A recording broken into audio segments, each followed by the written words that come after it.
Ang mabuting balita ng Panginoon ayon kay San Lucas. Noong panahong yun, sinabi ni Jesus ang talagahang ito sa mga taong ang tingin sa sarili, matuwid at umahamak naman sa iba. May dalawang lalaking pumanhik sa templo pang manalangin. Ang isa'y Pariseo at ang isa'y na may publikano. Tumindig ang Pariseo at pabulong na nanalangin ng ganito: O Diyos, nagpapasalamat ako sa iyo pagkat hindi ako katulad ng iba, mga magnanakaw, mga magdaraya, mga mangangalunya. Kaya'y katulad ng publikanong ito, makalawa ako'y magayon sa loob ng sanlinggo. Nagbibigay ko ng ikapo ng lahat ko kinikita. Samantala, ang publikano'y nakatayo sa malayo, hindi man lamang makatingin sa langit, kundi dinadagukan ng kanyang dibdib at sinasabi, Diyos, mahabag kayo sa akin na isang makasalanan. Sinasabi ko sa inyo, ang lalaki ito'y umuwing kinalulugdan ng Diyos, at hindi ang isa, sapagkat ang sino mang nagpapakataas ay bababa, at nagpapakababa ay tataas. Ang mabuting balita ng Panginoon. Pinupuri ka namin, Panginoong Hesukristo.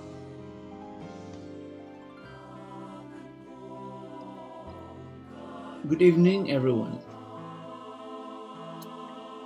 Jesus addressed this parable to those who were convinced of their own righteousness and despised everyone else. Luke 18, verse 9.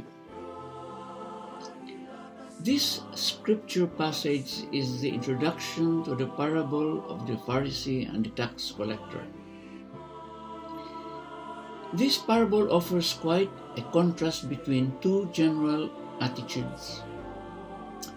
First, the Pharisee's attitude reveals that he is very impressed with himself, thinking highly of his public image, and is unaware of his own sin.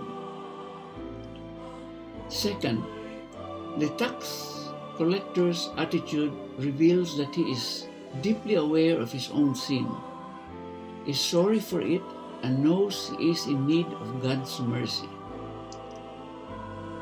The result of these two very different attitudes is that the tax collector went home justified, whereas the Pharisee did not. What does it mean to be justified? It means that the tax collector had a clear conscience and was grounded in the truth. He knew his need for mercy, begged for it, and received it. He did not lie to himself, to others, or to God. He knew who he was, and it is this truth that allowed God to exalt him. The tax collector's justification came through the forgiveness of his sin and the bestowal of the mercy of God in his life. The Pharisee may have felt good about himself to a certain extent, in that he elevated himself for all to see. He was convinced of his own self-righteousness, but in truth was not righteous. He was only self-righteous. He was living a lie and most likely believed that lie, and even may have convinced others of that lie. But the fact remained, the Pharisee was not righteous and he was not truly justified. What we must take from this passage is a profound realization of the importance of living in the truth. Those who paint a false image of themselves may fool themselves and may even fool others, but they will never fool God, and they will never be able to achieve true peace in their soul. We each must realize the humble truth of our sin and weakness, and in that realization, beg for the only remedy, the mercy of God. Reflect today upon the prayer of this tax collector. O God, be merciful to me, a sinner. Luke 18, verse 13. Make it your prayer. Admit your sin. Acknowledge your need for the mercy of God and allow that mercy to exalt you within the righteousness of God.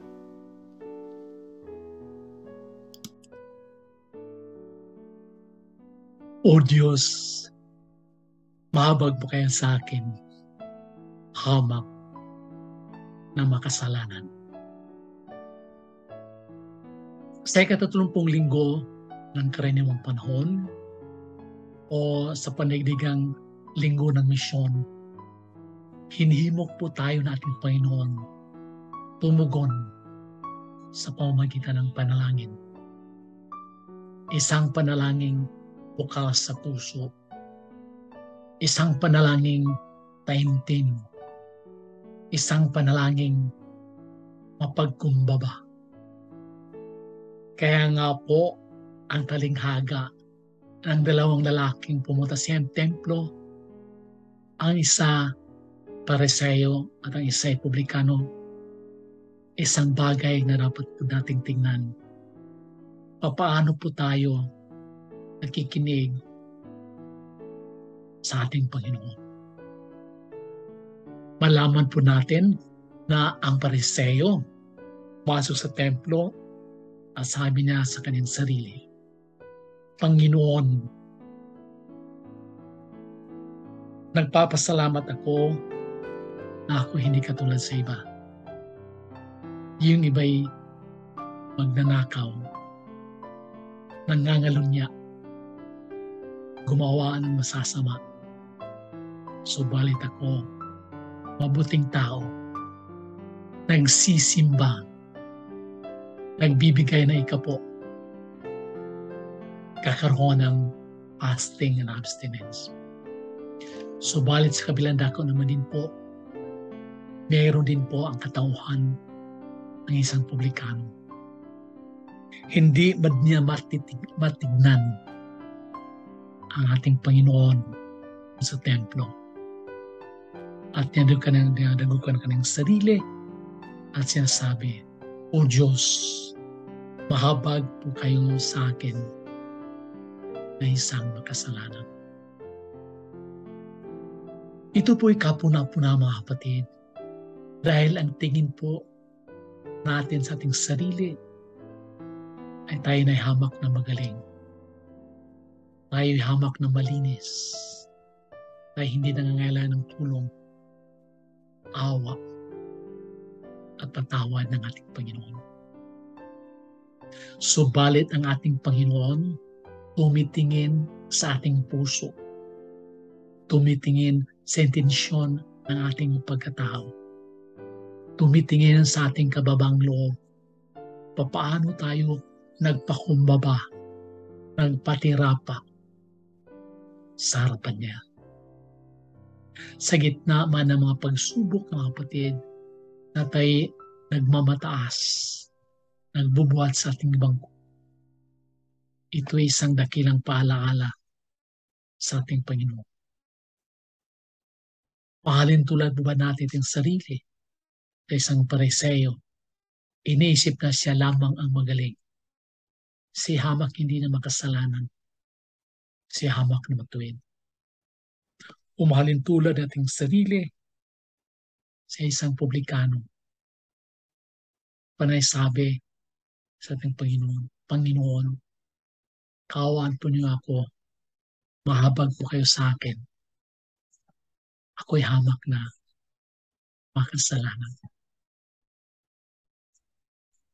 Sa ligong ito mga kapatid, kung makita man lamang natin ang kagustuhan ng Diyos na tayo magpakumbaba.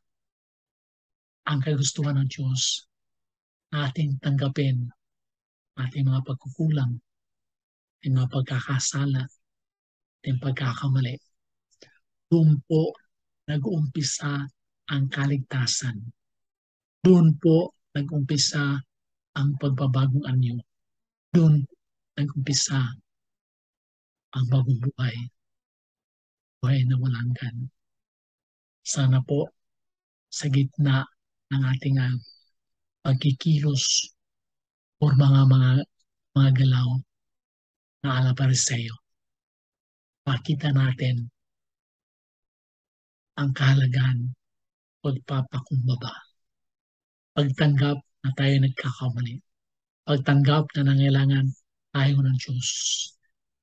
Pagtanggap na nangailangan tayo ng awa. Patawad